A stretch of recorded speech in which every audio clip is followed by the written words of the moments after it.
I want to say hi to Alejandra, Casey, Juan Carlos, Felipe, and to the entire audience. I'm Carlos Rebolledo. I've been in the food industry for about 25 years now, working mainly for food manufacturers and food-related companies. Since 2015, I have been with Nutrilink. Nutrilink is our ingredient business unit. We supply specialty ingredient and customized solutions exclusively for food, beverage, supplements, and nutritional industries.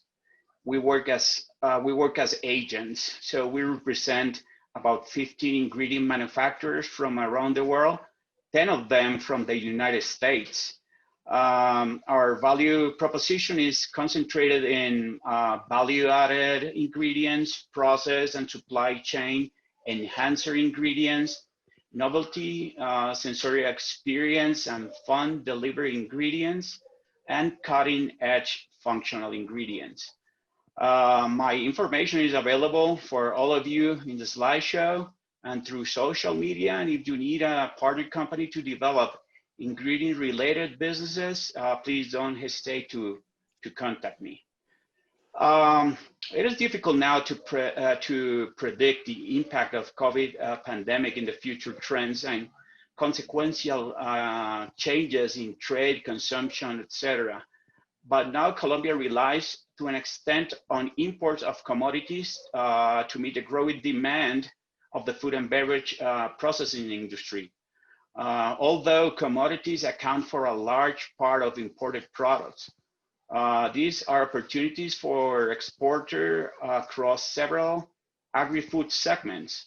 Notably, Colombia is a growing market for value-added, processed and packaged food and beverage products.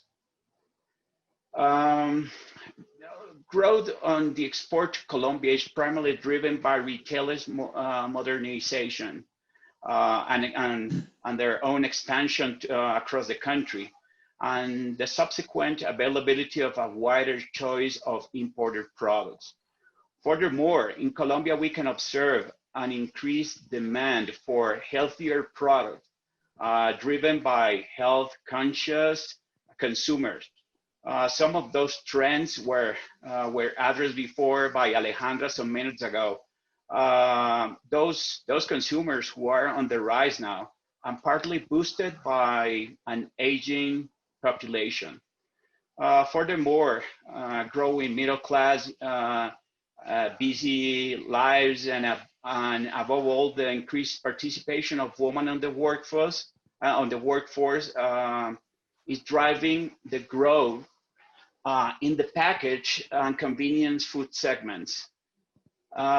In the view of economic situation, Colombian food and beverage market has been adjusting towards daily needs of middle class, where manufacturers are often proposing tailor-made products of his socioeconomic segments. While the majority of products are domestically produced using local and imported ingredients and raw materials, some imported products are gaining popularity, taking an important place on the culture and food and beverage product developments. Some of the growth drivers and trends. In short, we can talk about the following drivers, such as growing middle class, as I told you before, retailers modernization and expansion, health and wellness trend, indulgence and pleasure, high reward kind of food products, among others.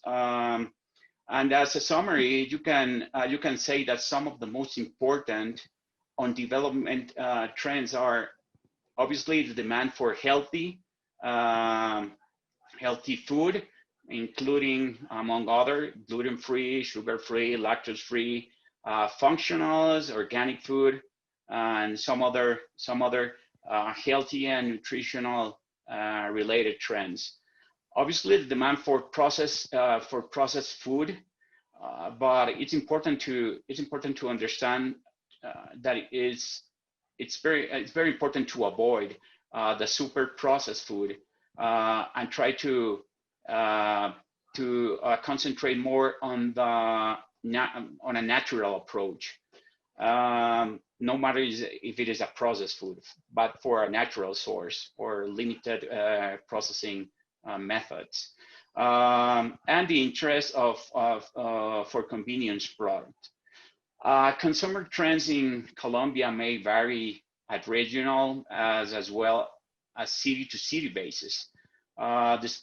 Disposable income of Colombia located in cities may differ due to running costs and a stratification system. Despite the advantageous economic outlook in the recent years, the gap between rich and poor has been increasing as over 27% of the society live below national poverty line, at least for 2018. Moreover, the Colombian middle class of consumer has grown in size. This can be linked to various public policy and poverty reduction initiatives. In 2018, the middle class increased in numbers by 18%. So that is, well, that is good news. We don't know what will happen with them or with all of us after the pandemic, but we'll see. In general terms, consumer in Colombia remain price sensitive, and that is pretty much important for all and every exporter to Colombia. However, in recent years, Colombia have also started to pay more attention to health added value products. In the view of increasing obesity rates, consumers prioritize healthy products when making dietary purchases. You can see more about this in the presentation that I link into this panel slide that Veronica has. So Colombia consumer have been also more aware about the e-commerce retail channels. As Felipe explained before, those are currently booming in the country even before the pandemic. However, it should be also pointed out that consumer trends are strictly linked to social economic status, which often determines motivation for purchasing imported product as well as the modes of consumption.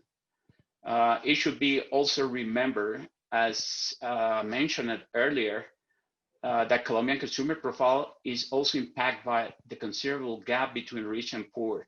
Against the background set out above, the following notable groups of consumer can be identified. High net worth individuals, basically the upper class of consumer in Colombia, can be characterized by high expenditure on quality and luxurious product. These high net worth individuals very often place exclusivity of the product as one of the main reasons of purchase. This group of consumers is one of the targets for premium and gourmet products, as they tend to be more aware about the quality on imported products and have the purchasing power to afford such products. On the other hand, we have the affluent consumers. This group of consumers is still willing to pay a higher price for quality product and is interested in new products which are unknown to the average Colombian. Affluent consumers are generally keen on adopting new eating, drinking habits due to their experiences with other food and drinks culture. However, given the gap between rich and the poor, this group do not constitute considerable part of the society. Like high worth individual, this is a niche segment, is more related to be interested in imported high quality group products. We also have the middle class consumer that is constituting the largest part of Colombian society. I mean from the people that consume. The middle class consumer are also more price sensitive than the other two groups when planning food shopping. As previously mentioned, this group of consumer has been increasing rapidly in the recent years and is predicted to continue to do so next year. We will need to see this after the pandemic. But the middle class consumer, first and foremost, consider price as a major factor for their purchasing decision. Secondly, retail channel constitutes a crucial factor when purchasing product, as middle class consumers are more likely to purchase product through a traditional retail channel, such as tiendas and other kind of stores. Through modern channel retail are increasingly important, especially because of the hard discounter, as mentioned before. And I have a couple of additional groups, such as the young consumers. Those are in general curious about different food and drinks options, which effectively result in a novelty-seeking behavior. Furthermore, this group of consumer has been impacted by the most of the digitalization process. Thus, the retail channel they are commonly used includes also e-commerce. Moreover, this young generation has developed certain level of brand awareness, which often plays a role when making a purchase.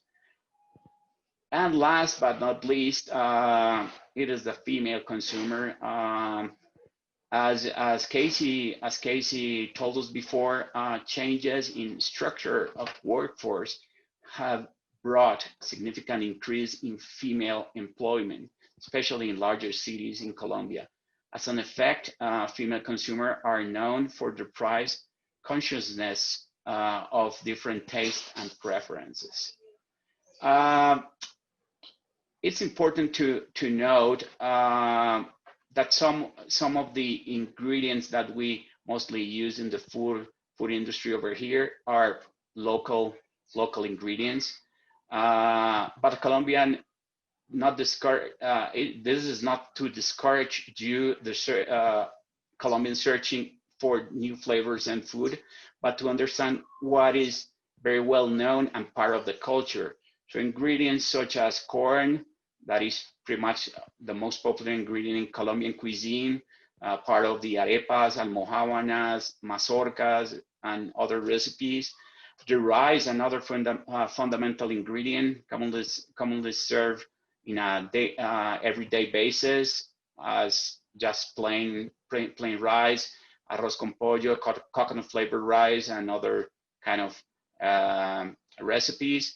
Beef, cheese, cassava, that is a root vegetable eaten both sweet and savory, part of very local dishes. Guava and other local fruits, avocado served with the ajiaco and bandeja paisa, some popular dishes over here. Many families uses in guacamoles and other sauces. Coconut as part of our important fruits over here. This is just to give you a quick overview of how the local ingredients look like, but that doesn't mean that the other international ingredients, those has a space over here. And because of that, it's kind of difficult to address how flexible is the Colombian consumer for new flavors and products, because every category and even every consumer profile has its own drivers and aversions about it.